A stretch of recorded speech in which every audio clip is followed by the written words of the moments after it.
The primary focus for the Get of Fenris is heroism.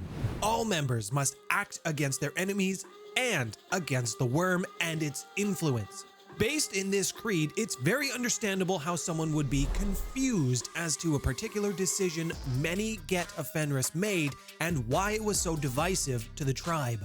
In my previous video, I talked about the Great Fenrir, a great leader among the Get of Fenris tribe. So it should come as no surprise that the rest of the tribe can be just as choosy around their pack members or the tribe members. In order to join the tribe of the Get of Fenris, you must be selected. It has nothing to do with your breed. It has nothing to do with your heritage. Even some born as a Get of Fenris don't make it into the tribe. This particular practice is known as the Rite of Passage. For Fenrir cubs, it is one of the most difficult and bloody tests that they will ever face. But just because you have passed the Rite of Passage doesn't mean you get to just stay in the tribe, be a member of the Get of Fenris forever.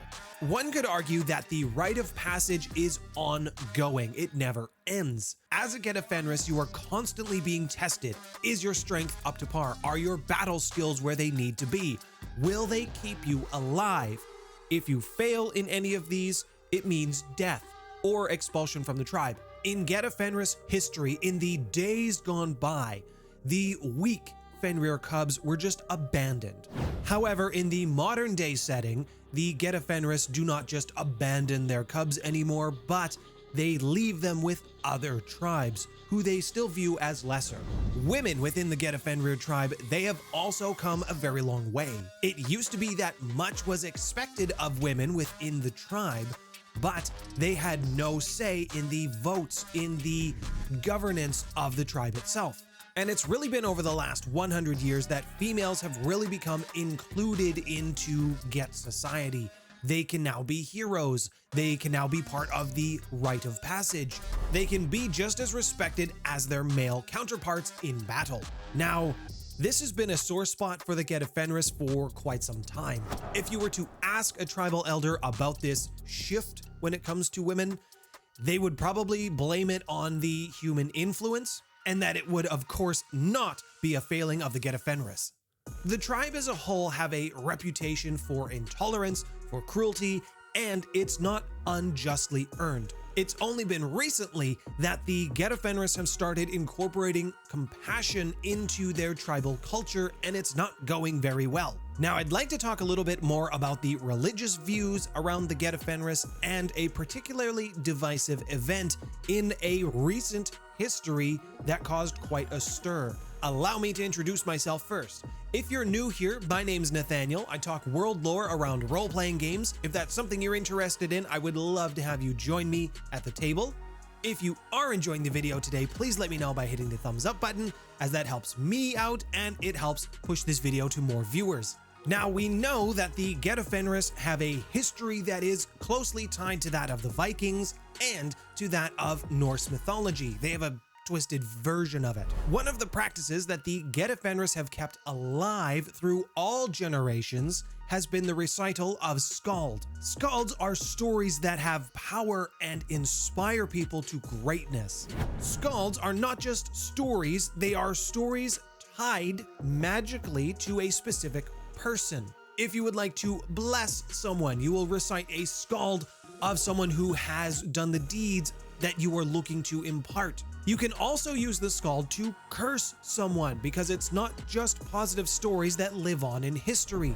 The Get also revere the triad, the wild, the worm, the weaver, but they have their own names for each of these entities.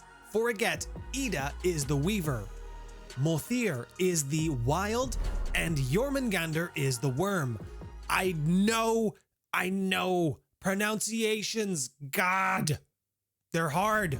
The Get believe that it is their duty, their job, to destroy Jormungandr's form during Ragnarok, which is the apocalypse to the Get of Fenris. One way that the Get combat the influence of Jormungandr is through a rune system. These runes are part of every aspect of a Get's life. They are inscribed on their bodies, they are inscribed on their clothing, their fetishes, on their weapons. These runes are also used in fortune-telling rituals. And because the Get like to continue to be different, instead of using the Grand Claves as most in the Guru Nation will use for their great weapons, they will instead use the Jarl Hammer.